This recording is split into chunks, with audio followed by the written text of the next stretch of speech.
So இந்த வீடியோவில் நம்ம வியூ நேவிகேஷன் பற்றி பார்க்கலாம். அதாவது இந்த ரெவிட் பொறுத்த வரைக்கும் ஒரு விஷயத்தை பண்ணுறதுக்கு நிறைய மெத்தட்ஸ் இருக்குது. ஒரு 3D வியூவில் ரொட்டேட் பண்ணுறதா இருக்கட்டும், பேன் பண்ணுறதா இருக்கட்டும், ஜூம் பண்ணுறதா இருக்கட்டும். ஸோ இந்த எல்லா மெத்தட்ஸையும் நீங்கள் தெரிஞ்சு வச்சுக்கிறது நல்லது. அதில் எது உங்களுக்கு ப்ரிஃபரபுளாக ஈஸியாக இருக்கோ அதை நீங்கள் ஃப்ரீக்வெண்ட்டாக யூஸ் பண்ணலாம். ஃபஸ்ட்டு நம்ம ஜூம் பண்ணுறதுக்கானது பார்க்கலாம். ஜூம் பண்ணுறது யூஸ்வலாக நம்ம ப்ரிஃபர் பண்ணுறது நம்மளோட மவுஸ் பாயிண்டரை எந்த இடத்துல ஜூம் பண்ணுமோ அங்கே ப்ளேஸ் பண்ணிவிட்டு இந்த வீலை ஜூம் இன் ஜூம் அவுட் பண்ணிங்கன்னா இதாகும். இதுதான் வந்து மோஸ்ட் ப்ரிஃபரபுள், ஈஸியாக நம்ம அடிக்கடி யூஸ் பண்ணக்கூடிய மெத்தடு. இந்த மாதிரி பண்ணும்போது நம்ம மவுஸ் பாயிண்டர் வந்து எந்த இடத்துல ப்ளேஸ் பண்ணியிருக்கோன்றது ரொம்ப ரொம்ப இம்பார்ட்டண்ட். பிகாஸ் நான் சென்டரில் வச்சுட்டு ஜூம் பண்ணும்போது பாருங்கள், அந்த மவுஸ் பாயிண்டரை ஃபோக்கஸ் பண்ணி இந்த ஜூம் இன் ஆகுது. சப்போஸ் நான் இப்போ எனக்கு இந்த ஹிஸ்டாரிக்கல் பில்டிங் தான் ஜூம் பண்ணோம் அப்படின்னா அதை நம்ம கிளிக் பண்ணணும்னு அவசியம் இல்லை. அது மேலே மவுஸ் பாயிண்டரை மட்டும் வச்சுட்டு ஜூம் இன் பண்ணோன்னா இப்போது இந்த ஹிஸ்டாரிக்கல் பில்டிங் ஃபோக்கஸ் ஆகுது. அதே ஒன் மோர் டைம் இங்கே இருக்க இந்த கீ பிளான் வச்சுட்டு பண்ணலாம். ஸோ கீ பிளான் வந்து சென்டர்டாக வச்சு ஜூம் ஆகும். ஸோ மோஸ்ட்லி ஜூம் பண்ணதுக்கப்புறம் சம்டைம்ஸ் அது சென்டர்டாக நமக்கு இருக்காது. அப்போ நம்ம இதை வந்து பேன் பண்ணணும். ஸோ இந்த பேன் பண்ணுறதுக்கான ஷார்ட்கட்டு முதல்ல நம்ம மவுஸ் வீலை ரோல் பண்ணோம். இப்போ வந்து மவுஸ் வீலை ப்ரெஸ் பண்ணிவிட்டு இந்த மாதிரி ப்ளஸ் ஐக்கானை மாறும். ஸோ அதை வந்து நம்ம எந்த டைரெக்ஷனில் வேணுமோ அந்த டைரெக்ஷனில் நம்ம மவுஸை வந்து மூவ் பண்ணோன்னா இந்த மாதிரி பேன் ஆகும். இப்போ இந்த கீ பிளானை நான் சென்டரில் எனக்கு கரெக்டாக இருக்க பொசிஷனில் வச்சுட்டு அந்த கிளிக்கை ரிலீஸ் பண்ணிடணும். ஸோ மோஸ்ட்லி ப்ராஜெக்டில் நம்ம நேவிகேட் பண்ணுறதுக்கு யூஸ் பண்ணுறது இந்த ஜூம் பேன் தான். இந்த ரெண்டு ஃபங்க்ஷனாலிட்டி ரொம்ப ரொம்ப ஃபண்டமெண்டல். இதுதான் அடிக்கடி நம்ம யூஸ் பண்ணுவோம். இந்த மவுஸ் பாயிண்டரை ரைட் கிளிக் பண்ணும்போது பாருங்கள், ஜூமுக்கு வந்து இன்னும் கொஞ்சம் அடிஷ்னலாக சில ஆப்ஷன்ஸ் வந்து ஓப்பன் ஆகும். இந்த மவுஸ் பாயிண்டரை ஸ்க்ரீனில் எங்கேயாவது ப்ளேஸ் பண்ணிவிட்டு ரைட் கிளிக் பண்ணோன்னா பாருங்கள், இங்கே ஜூமுக்கான சில அதர் ஆப்ஷன்ஸ் நம்ம இப்போ பார்த்தது இல்லாமல் இருக்கும். ஸோ இதெல்லாம் என்னென்ன அப்படின்றத பார்க்கலாம். இதில் ஜூம் அவுட் 2x அப்படின்னு ஒன்று இருக்குது. ஸோ இது வந்து செல்ஃப் எக்ஸ்ப்ளனேட்ரி. கிளிக் பண்ணோன்னா அது வந்து 2 டைம்ஸ் வந்து அவுட் சைடு வந்து ஜூம் அவுட் ஆகும். அதுவே இப்போது ஜூம் இன் ரீஜியன் அப்படின்றது நம்ம முன்னாடியே ஒரு இதில் பார்த்தோம், பட் திருப்பியும் பார்க்கலாம். ஸோ என்ன ஆகுனா இது வந்து ஒரு லென்ஸ் ஐகான் மாதிரி மாறும்.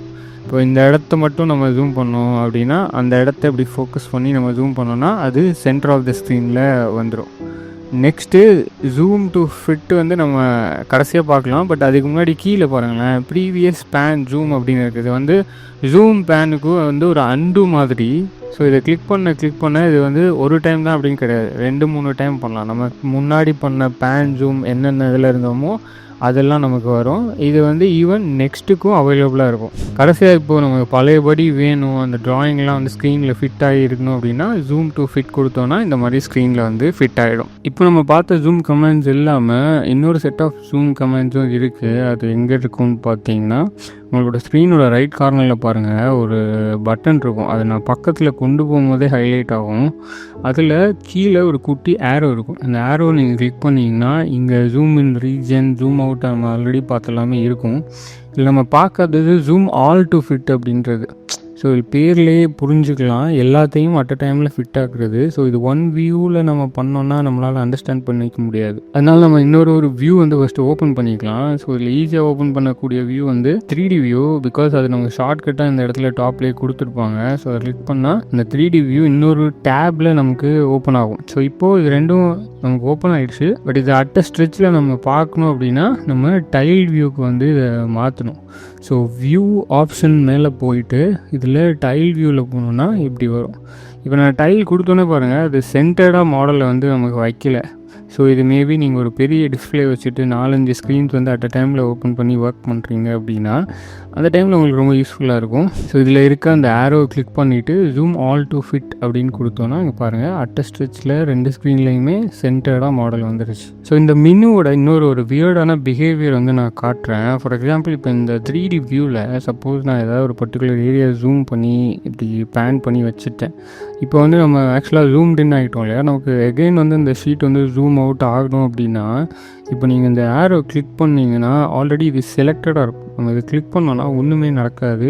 அப்போ நம்மளால் ஜூம் ஃபிட் ஆல் கொடுக்க முடியாதான்னு கேட்டிங்கன்னா கண்டிப்பாக கொடுக்க முடியும். இதை எப்படி நீங்கள் அண்டர்ஸ்டாண்ட் பண்ணிக்கணும் அப்படின்னா, இந்த இடத்துல இந்த ஆரோவில் லிஸ்ட் ஆஃப் ஜூம் ஐக்கான்ஸ் இருக்குது. இதில் எது செக் மார்க்கில் இருக்கோ அது பார்த்திங்கன்னா இந்த ஐக்கானாகவே இந்த இடத்துல அப்பியர் ஆகிடும். ஸோ ஒன்ஸ் நம்ம லாஸ்ட்டாக கிளிக் பண்ண ஐட்டம் வந்து இதில் செக்கில் இருக்குன்னா அது ஆல்ரெடி இங்கே வந்து இதாகிடுச்சு அப்படின்னு அர்த்தம். ஸோ இப்போ நம்ம அந்த ஐக்கானை கிளிக் பண்ணாலே இது வந்து ஜூம் ஆல் ஃபிட்டுக்கு வந்து ஒர்க் ஆகும். இது இப்படி தான் டிசைன் பண்ணியிருக்காங்க. வேறு ஏதாவது மெனு வேணும், ஃபார் எக்ஸாம்பிள் ஜூம் ரீஜன் வேணும் அப்படின்னா இதை கிளிக் பண்ணிவிட்டு இப்போ ஜூம் ரீஜன் நான் செலக்ட் பண்ணுறேன், இந்த இடத்த மட்டும் இது பண்ணுறேன். இப்போ நீங்கள் அந்த ஐக்கானை பார்த்தீங்கன்னா இந்த இடத்துல நமக்கு ஆக்சுவலாக ஜூம் இன் ரீஜனோட அந்த இது வந்து இருந்துடும். ஸோ எகெயின் நம்மளால் இதை ஓப்பன் பண்ணி ஜூம் ஆல் டு ஃபிட் வந்து கொடுக்கலாம். ஸோ அதாவது already zoom all to fit நீங்கள் கொடுத்துருந்தா திருப்பி ஆரோவில் போயிட்டு எடுத்து நீங்கள் ஓப்பன் பண்ணிங்கன்னா ஒர்க் ஆகாது. டேரெக்டாக ஐக்கானை கிளிக் பண்ணலாம். சப்போஸ் வேறு மெனு போயிட்டோம், இல்லை இப்போ இந்த இருக்கிறதுலேருந்து நமக்கு வேறு ஏதாவது மெனு வேணும் அப்படின்னும் போது மட்டும் இந்த ஆரோவை கிளிக் பண்ணி அதில் அந்த செக் மார்க் நம்ம பண்ணோன்னா ஒர்க் ஆகும். ஆல்ரெடி செக் மார்க்கில் இருந்தால் நம்ம ஐக்கானை யூஸ் பண்ணால் தான் ஒர்க் ஆகும். இது வந்து ரிவெட்டில் இருக்க ஒரு வியர்டான பிஹேவியர். பட் இந்த பட்டன் வந்து அப்படி தான் ஒர்க் பண்ணுற மாதிரி வச்சுருக்காங்க. ஸோ இந்த நேவிகேஷனில் நமக்கு ஜூம் ஆப்ஷன்ஸ் வந்து மேபி எல்லாத்துலேயும் காமனாக இருக்கும். அதாவது இந்த 3D வியூலையும் சரி, இந்த பிளான் வியூலையும் சரி, இந்த ஜூம் ஆப்ஷன்ஸ் இருக்கும். இப்போ 3D வியூவில் எக்ஸ்ட்ராவாக சில மெனுஸ் வந்து மாறும். பிகாஸ் நம்மளால் இந்த மாடலை வந்து ரொட்டேட் பண்ணி ஒர்க் பண்ணோம் இல்லையா. ஸோ அதுக்காக இந்த இடத்துல ஒரு ஐக்கான் கூட தெரியும். ஸோ அது இல்லாமல் ஃபஸ்ட்டு நம்ம அடிக்கடி யூஸ் பண்ணுற ஷார்ட்கட் வந்து பார்க்கலாம். யூஸ்வலாக நம்ம வந்து மிடில் மவுஸை வந்து என்னதுக்கெலாம் யூஸ் பண்ணுவோம், பேன் பண்ணுறதுக்கு, அப்புறம் ஸ்க்ரால் பண்ணால் ஜூம் பண்ணுறதுக்கு யூஸ் பண்ணுவோம். நெக்ஸ்ட்டு நம்ம மிடில் மவுஸ் தான் யூஸ் பண்ண போகிறோம். பட் இப்போ இதோட ஷார்ட்கட் என்ன, ரொட்டேட் பண்ணி பார்க்கறது ஷார்ட்கட் என்னன்னு பார்த்தீங்கன்னா, ஷிஃப்ட்டை ப்ரெஸ் பண்ணிவிட்டு நீங்கள் மிடில் மவுஸை வந்து பேன் பண்ணிங்கன்னா இப்போ இந்த மாடல் வந்து ரொட்டேட் ஆகும். இது ஹரிசாண்டலில் மட்டும் இல்லாமல் ஈவன் வெர்டிக்கல்லையும் நம்மளால் ரொட்டேட் பண்ணி பார்க்க முடியும். அதே மாதிரி ஜூம்டு இன்னாக வச்சுட்டும் நம்மளால் இந்த மாடலை ரொட்டேட் பண்ண முடியும். பட் இந்த ஜூம்டாக என்ன நம்ம ரொட்டேட் பண்ணும்போது பாருங்கள், இது வந்து ஒரு மாதிரி வியர்டாக ஜூம் ஆகுது இல்லையா. பிகாஸ் எதுவுமே ஒரு ப்ராப்பர் ஃபோக்கஸில் இல்லாமல் நம்ம ஜூம் பண்ணும்போது பார்த்துருப்போம். அதாவது ஆரோ மார்க்கை ஹைலைட் பண்ணி அதை பேஸ் பண்ணி ஜூம் பண்ணால் அங்கே ஜூம் ஆகும்னு பார்த்துருப்போம். பட் 3Dயில் அந்த மாதிரி நம்ம ஆரோ மார்க்கை வச்சுட்டு நம்ம வந்து ஷிஃப்ட் ரொட்டேட் பண்ணாலும் அது வந்து ஃபோக்கஸ்டாக இருக்காது. பட் ஒரு பர்டிகுலர் ஆப்ஜெக்டை ஃபோக்கஸ்டாக வச்சுட்டு ரொட்டேட் பண்ணோன்னா அதுக்கு என்ன பண்ணுவோன்னா, நம்ம எந்த ஆப்ஜெக்டை நம்ம வந்து ஸ்டாண்டர்டைஸாக வச்சுட்டு சென்டராக வச்சுட்டு ரொட்டேட் பண்ணணுமோ அதை செலக்ட் பண்ணிவிட்டு அதுக்கப்புறமாட்டி நீங்கள் இப்போ ஷிஃப்ட்டு யூஸ் பண்ணி ரொட்டேட் பண்ணிங்கன்னா பாருங்கள், இப்போ நான் செலக்ட் பண்ண அந்த ட்ரீயை பேஸ் பண்ணி தான் ஃபுல் மாடலுமே வந்து ரொட்டேட் ஆகும். ஸோ இப்போ ஷார்ட்கட் யூஸ் பண்ணி பண்ணுறது, மவுஸ் சென்டர் யூஸ் பண்ணி பண்ணுறது எப்படின்றது பார்த்தோம். பட் இதில் நம்ம பார்க்காதது பாருங்கள், மேலே இந்த ஜூம்காகவே ஒரு க்யூப் இருக்குது. அதுவுமே இந்த ஐக்கான் மாதிரி நம்ம பக்கத்தில் போகும்போது பாருங்கள் ஹைலைட் ஆகும். ஸோ இந்த ஹைலைட் ஆகிறத ஃபஸ்ட் நம்ம வந்து மாடலில் ஓரளவுக்கு ஜூம் டு ஃபிட் அப்படி கொடுத்துடலாம். ஸோ தட் கிளியராக நம்மளால் இதை பார்க்க முடியும். இந்த க்யூப் இருக்கு இல்லையா, இதுதான் வந்து நேவிகேஷன் க்யூபு. ஸோ இதில் வந்து ஒரு ஃப்ளாட் டிஸ்க் மாதிரி ஒரு ஐக்கான் இருக்கும், அப்புறம் ஒரு க்யூபே இருக்கும். இந்த ஃப்ளாட் டிஸ்க்கு வந்து எதுக்காக அப்படின்னா, இது வந்து ஒரு ரவுண்ட் டேபிள் ரொட்டேஷன் எஃபெக்ட் மாதிரி ஆக்ட் ஆகும். ஈவன் தோ நான் மேலே கீழே போனேன்னா இது வந்து ஹரிசாண்டலாக மட்டும்தான் ரொட்டேட் ஆகும். ஃபார் எக்ஸாம்பிள் நான் இப்போது வந்து இந்த ஒரு ஆங்கிளில் இந்த மாடலை வந்து ப்ளேஸ் பண்ணிட்டேன். எனக்கு வந்து இதோட ஹைட்டு சேஞ்ச் ஆகக்கூடாது, இப்படியே தான் ரொட்டேட் ஆகணும்னு நினச்சா நான் அந்த டிஸ்க் யூஸ் பண்ணி இந்த மாதிரி ரொட்டேட் பண்ணிக்கலாம். வெரஸ் இப்போ நம்ம ஷிஃப்ட் எதுவுமே ஹோல்ட் பண்ணல, ஒன்லி வந்து லெஃப்ட் கிளிக் மவுஸை யூஸ் பண்ணி தான் பண்ணிகிட்ருக்கோம். அதே மாதிரி இப்போ சப்போஸ் க்யூபை பிடிச்சி நம்ம ரொட்டேட் பண்ணுறோன்னு வச்சுக்கோங்களேன், அப்போ வந்து just like shift icon use பண்ணுற மாதிரியே நமக்கு வந்து இது ஒர்க் ஆகும். பட் தி திங் இஸ், நான் பர்சனலாக ப்ரிஃபர் பண்ணுறது ஷிஃப்ட் ஐக்கான் அமைக்கிட்டு பண்ணுறது தான். அதுதான் வந்து நம்ம வந்து ஈஸியாக ரொட்டேட் பண்ணக்கூடிய ஒரு ஆப்ஷனு. ஸோ இப்போ ஷார்ட்கட் தான் அடிக்கடி யூஸ் பண்ணுவோன்னா இது யூஸ்லெஸ்ஸாக அப்படின்னு கேட்டிங்கன்னா இல்லை, கண்டிப்பாக இது யூஸ்ஃபுல் தான். நிறையா நேரத்தில் இது நான் யூஸ் பண்ணுவேன். எதுக்காக அப்படின்னா, இந்த க்யூப்பில் நிறைய ஹாட்ஸ்பாட்ஸ் வந்து இருக்கும். ஃபார் எக்ஸாம்பிள் இந்த சவுத்துன்றதே ஒரு ஹாட்ஸ்பாட்டு தான், இங்கே ஹவர் ஆகும். ஸோ இதில் சப்போஸ் இப்போ நம்ம வந்து இந்த கார்னர் வந்து கிளிக் பண்ணோன்னா பாருங்க, இந்த மாடல் வந்து அந்த கார்னர் வியூலேருந்து ரொட்டேட் ஆகி நமக்கு வந்து எலிவேஷன் வியூவில் தெரியும். அதுவே ஃப்ரண்ட் வியூவில் பண்ணும்போது அப்படியே இது ரொட்டேட் ஆகும். சம்டைம்ஸ் இந்த அனிமேஷன் வந்து ஸ்டக் ஆகும், சம்டைம்ஸ் வந்து இது ஒர்க் ஆகும். அது எப்படி அந்த மாடல் ரொட்டேட் ஆகுது அப்படின்னு காட்டும். ஸோ இப்போ இதை நான் கிளிக் பண்ணும்போது இந்த மாதிரி ஏதாவது ஒரு பர்டிகுலர் ஆங்கிளில் நான் பார்க்கணும், இல்லை ஈஸ்ட் ஃபேஸிங்கில் நான் பார்க்கணும் அப்படின்னா இந்த ஹாட்ஸ்பாட்ஸை கிளிக் பண்ணி நம்ம மாடலை வந்து இந்த மாதிரி ரொட்டேட் பண்ணி பார்க்கலாம். நம்ம சம்டைம்ஸ் வந்து இந்த எலிவேஷன் எடிட் பண்ணுறது, இந்த ஃப்ரண்ட் வியூவில் இப்போ இந்த எலிவேஷன் எடிட் பண்ணுறது அப்படின்னா 3D வியூவில் உங்களுக்கு பெர்ஸ்பெக்டிவில் இருக்கும். ஸோ இதில் எலிவேட்டட் வியூவில் இருக்கிறதுனால நம்ம வந்து கொஞ்சம் கொஞ்சம் எலிவேஷன் ட்ராயிங் மாதிரி இதில் வந்து ஒர்க் பண்ணலாம்.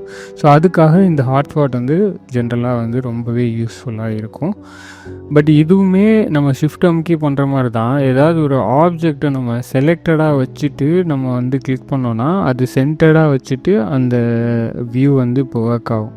பாருங்க, நான் ஆக்சுவலாக வந்து இந்த விண்டோ வந்து இந்த பில்டிங்கை நான் இப்போ செலக்ட் பண்ணியிருக்கேன். இது செலக்ட் பண்ணிட்டு நான் இதை இப்படி ஃபோக்கஸ் பண்ணும்போது இல்லை ஃப்ரண்ட் வியூவில் ஃபோக்கஸ் பண்ணும்போது பாருங்கள், ஸோ மோஸ்ட்லி அந்த அனிமேஷன் சம்டைம்ஸ் ஸ்டக் ஆகும். பட் நான் எந்த ஆப்ஜெக்ட் வந்து செலக்ட் பண்ணியிருக்கேனோ அது வந்து ஃபோக்கஸ்டாக ஆகி இந்த க்யூப் வந்து ரொட்டேட் ஆகும். So it behaves like that. இதோட அண்டர்ஸ்டாண்டிங் இருந்துச்சுன்னா நீங்கள் ஒர்க் பண்ணிகிட்டு இருக்கும்போது அந்த நேவிகேஷன் எந்த இடத்துல பயன்படுதோ அதை நீங்கள் யூஸ் பண்ணிக்கலாம். நம்ம இப்போ பார்த்துட்ருக்க எல்லாமே ரொம்ப ரொம்ப ஃபவுண்டேஷனாக தெரியலாம். நிறையா சாஃப்ட்வேரில் இந்த மாதிரி தான் ஒர்க் ஆகும். பட் இது ஏன் நம்ம இப்படி பார்த்துட்ருக்கோம் அப்படின்னா, ரெவிட்டில் வந்து நீங்கள் பெரிய ப்ராஜெக்ட்லாம் ஒர்க் பண்ணும்போது ரொம்ப டைம் கன்சியூம் ஆகும்.